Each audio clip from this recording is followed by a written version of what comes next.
Good afternoon to Adam Virgo, and welcome to our coverage of the Vanarama Conference to Wayne Boyce. Thanks very much, Clem. So let's take a look then at some of the key players this afternoon, Adam. Only one place to start really, and that's with James Constable, the top goal scorer for Eastleigh. Came with a big fee and he's matching it with his performances.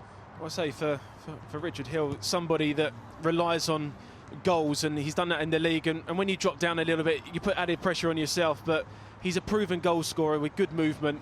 I'll say somebody that can lead the line well for Eastleigh. Live action from the Vanarama Conference, Eastleigh against Macclesfield Town. Your commentary team, Adam Virgo and Wayne Boyce. Yeah, thanks, Clem. Well, generally the target for a club playing for the first time in the top division of the non-league pyramid would be survival or mid-table consolidation, but this is Eastleigh and they're as ambitious as it gets, and backed by a healthy budget, have their sights set firmly on a place in the Football League. A win here this lunchtime would go a long way towards helping them achieve that coveted place in the playoffs. Well, geographically, Eastleigh are as close as it gets to Southampton. Like their Premier League counterparts, they're flying high at the top end of the table and on a club heading very much in the right direction. Let's take a look then at the lineup, starting with the home side. Just one change for Eastleigh from the team that started the win at Chester last week. It comes up front with the return of Craig McAllister in place of Jack Midson. He'll partner Eastleigh's top goal scorer, who we spoke about earlier, James Constable, who's netted 12 goals this season. Dan Walker is on the bench again, despite scoring the winner last weekend against Chester. A couple of changes for Macclesfield from the draw with Southport a couple of weeks ago in their last game. Both come at fullback. Dan Cowan and Scott Barrow are both out, with Andy Hall coming in at right back, having missed the last two games. Frenchman Thierry Aldao makes his first appearance anywhere since he played for Lincoln against Eastleigh in an FA Cup first round in November. He's at centre-back, whilst Alex Grant moves across to the left. So Thierry Aldao comes in for his debut for Macclesfield this afternoon, a Frenchman, a 28-year-old who hasn't played since November, as I said, and that bizarrely was against Eastleigh in the FA Cup first round. He's played at Pisa, Triestina, Lincoln and Crewe Alexandra. Well, what form he's in this afternoon. James Constable will be right up against Aldao. It's going to be a baptism of fire for the Frenchman against the England C international. 12 goals in 30 appearances in the conference this season. Referee for this one is Robert Whitton. 15th conference match for him this season. He took charge of Eastleigh's 2-2 draw against Woking here on Boxing Day, and refereed Macclesfield in their 4-0 loss at Bristol Rovers. So it is Macclesfield in the green shirts who get us underway. Eastleigh 5 points, remember, behind 5th place Forest Green, but have 3 games in hand. A win here would move them to within a couple of points ahead of Forest Green's home game with struggling Southport this afternoon. Now Eastleigh looking to counter here with Harry Pell. McAllister after this one. Yeah, he's caught Aldao, the Frenchman. Certainly studs in the stomach, but I don't think there could be any blame attached to Craig McAllister there.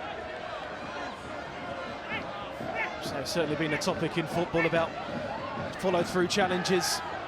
So it's a nasty one there for Aldao to get around the mid-area, but McAllister can't really do much about it. There's no stamp involved, and he's just trying to get out of the way of him. Just one of those unfortunate situations that do happen, but I say not one for the faint-hearted, I must admit. No, he's showing the referee the stud marks that have been left on him. May not have been deliberate, but doesn't make it any less painful. It's an Eastleigh free kick anyway, the upshot of it. Plenty of blue shirts forwards. Opportunity here for the home side as it's fed in, it's gone all the way through. Pell headed it on and it's been touched into the net, and Eastleigh have themselves the lead through Harry Pell.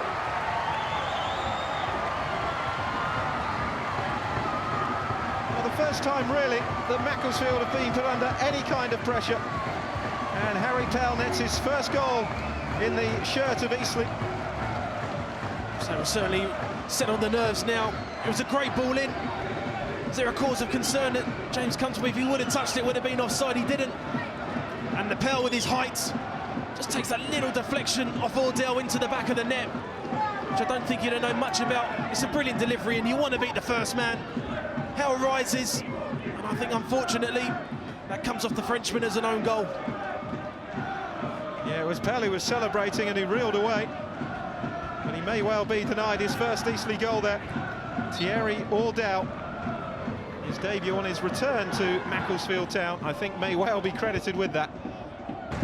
Good attack from Eastleigh. They have themselves a corner now to put more pressure on Macclesfield's. Given how little Macclesfield have created, Adam, if they were to concede a second, it'd be a long way back for them. I think so, you're right there, Wayne. Not really showing much in front of the Eastleigh goal. So we'll be looking to defend this one.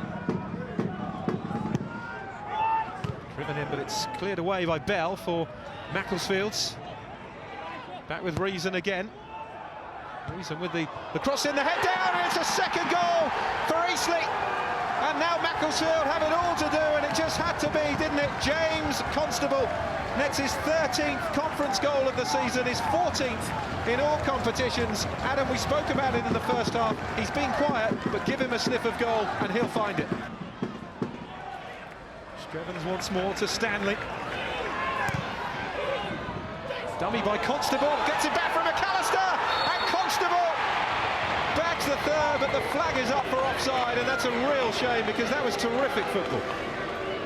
Well, he's just showed his quality on why he's such a proven goal scorer. It's a good over there, and he's certainly onside there, Wayne. It's a poor decision, and even just to keep his composure and take it round Taylor afterwards and put it into the net. Well, Eastleigh should be 3 goals in front. There's Constable. McAllister and Stanley both in the penalty area. Constable still has it. There's Reason. Taking Hulls again, Reason. Good play by Reason. Curls one! Oh, it is a wonderful goal by Jay Reason. Well, the celebrations won't be cut short this time. There is absolutely no doubt about that one. And it is Eastleigh 3, Macclesfield 0. Ordell's header. Now Walker. Almost fell for him to pull the trigger. Instead, he's touched it back to Stanley. Now Reason. We're going to get a mirror image of Reason. He plays it through this time to Constable, Dion Burton. And it's 4 for Eastleigh. And Macclesfield are being picked apart here by the Spitfires. Wonderful football. And Dion Burton nets his second goal in the Eastleigh shirt. It's certainly game over now. Fairhurst overhit, and that punctuates what has been a torrid afternoon for Macclesfield Town. Eastleigh very much the story today. The side just outside of the playoff places have made a big signal of intent this afternoon. A Thierry Ordell own goal on 13 minutes, giving Eastleigh the lead. James Constable adding a second in the second half. Should have added a third, but was wrongly ruled out for offside. Goal of the afternoon from Jay Reason, and then Dion Burton getting in on the Act 2. It's finished Eastleigh 4, Macclesfield Town 0. So let's take a look then at how that affects the league table. It's pretty nice reading for Eastleigh, just 2 points outside of the playoffs now, with 2 games in hand on Forest Green Rovers, who are just above them there in 5th. They play Southport later. Macclesfield, though, still in 3rd, but now 6 points adrift of Bristol Rovers and only the 1 game in hand. Well, Macclesfield Town, you can see again against Bristol Rovers. This will be another testing tie for them. Saturday, the 28th of March at midday, your next chance to see Macclesfield Town in action against the league leaders, Bristol Rovers, and they'll have to perform a whole lot better than they did this afternoon. Let's catch up with Richard's opposite number, and Wayne Boyce is with John Askey. John, 4-0 defeat. I suppose it's difficult to know where to start, but where did you lose that today?